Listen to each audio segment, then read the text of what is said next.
Bom dia, meu irmão, a paz do Senhor Jesus sobre você. Hoje nós vamos falar sobre a parábola do joio e do trigo. Está lá em Mateus capítulo 13, versículo 24.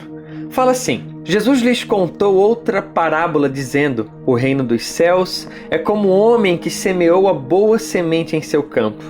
Mas enquanto todos dormiam, veio seu inimigo e semeou joio no meio do trigo e se foi. Quando o trigo brotou e formou espigas, o joio também apareceu. Os servos do dono do campo dirigiram-se a ele e disseram: o Senhor não semeou uma boa semente no seu campo? Então de onde veio o joio? Um inimigo fez isso, respondeu ele. Os servos lhe perguntaram: o Senhor quer que o tiremos? Ele respondeu: não, porque ao tirar o joio vocês poderiam arrancar com ele o trigo. Deixem que cresçam juntos até a colheita. Então direi aos encarregados da colheita: juntem primeiro o joio, amarrem-no em feixes para ser queimado. Depois juntem um trigo e guardem-no no meu celeiro. Provavelmente a parábola do joio e do trigo ela foi contada na sequência lá da parábola do semeador. Ambas as parábolas possuem certas semelhanças. Elas utilizam um pano de fundo da agricultura, que era algo normal, muito normal naquela época. Igualmente falam de um semeador, de uma lavoura e de semente sendo plantada. Porém, como já vimos lá na parábola do semeador, existe apenas uma semente, a boa, e o que difere são os tipos de solo. Nessa nós vimos que existe dois tipos de semente, a semente da vida e a semente da morte. Eu não sei se você já ouviu falar sobre as mercadorias que eram enviadas da China para o Brasil. Essas que compramos em sites. Foi noticiado em vários jornais, eles mandavam de presente sementes. Os brasileiros achavam lindo aquilo e acabavam plantando. Foi constatado que eram pragas para acabar com a agricultura brasileira. Relatos afirmam que aonde foi plantado acabou com a lavoura. A Bíblia fala lá em Eclesiastes capítulo 1, o que foi tornará a ser, e o que foi feito se fará novamente. Não há nada novo debaixo do sol.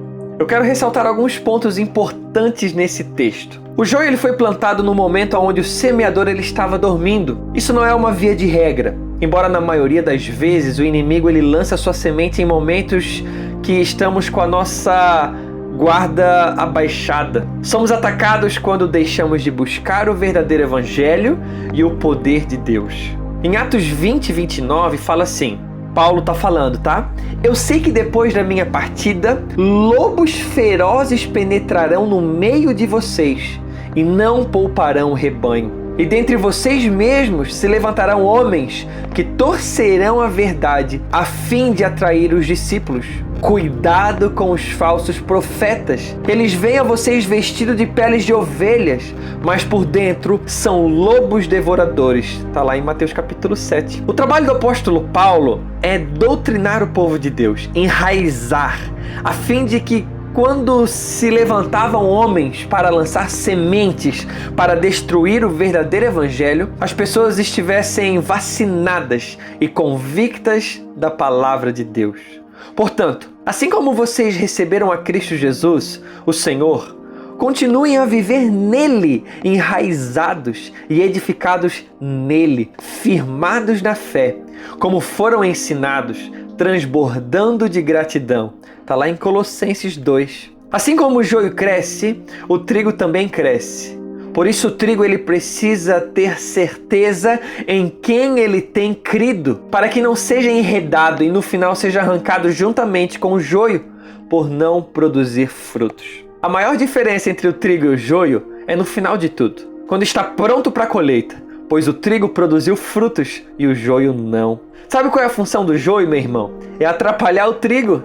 Sabe qual é a função do nosso inimigo? É atrapalhar para que não produzamos frutos. Quantos homens foram enganados por falsos evangelhos e doutrinas humanas, pregações de evangelhos mentirosos? O significado da parábola do joio e do trigo aponta para a realidade da existência do mal entre o bem no reino de Deus.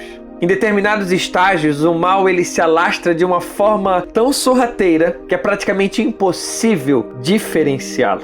Mas o significado desta parábola também revela a verdade de que no final o Filho do Homem cuidará, através dos seus anjos, de separar os bons dos maus. Nesse dia, os ímpios serão tirados do meio dos redimidos. Os filhos do maligno serão perfeitamente distinguidos dos filhos de Deus e serão lançados no lugar de tormento. Mas os fiéis entrarão na bem-aventurança eterna. Eles estarão para todo sempre ao lado do Senhor. Eles não brotaram como uma erva daninha no campo, mas foram plantados pelas mãos do grande semeador. Eles são frutos de uma boa semente, e a boa semente jamais resultará em praga. Apesar de muitas vezes terem que dividir a lavoura com o joio, o celeiro daquele que os plantou está reservado exclusivamente para recebê-los. O inimigo nunca se cansa de fazer o mal. O seu coração, meu irmão, ele está blindado? Você tem lido a palavra? Você tem orado? Enquanto estivermos nesse mundo, estaremos sujeitos a todos os problemas terrenos. A nossa mente ela precisa estar em Cristo Jesus para que não caiamos. Meu irmão, que em nome de Jesus Cristo, você venha deixar o Espírito Santo agir no teu coração. E se de alguma forma existe falsidade em teu coração, mentira, engano, confesse ao Senhor. Busque ao Senhor uma cura para o teu coração, para que você tenha frutos de arrependimento e para que no final de tudo, o Senhor possa te recolher para o celeiro dele. Em nome de Jesus, que você tenha um dia abençoado, meu irmão, e eu oro para que você seja repleto do poder de Deus em nome de Jesus.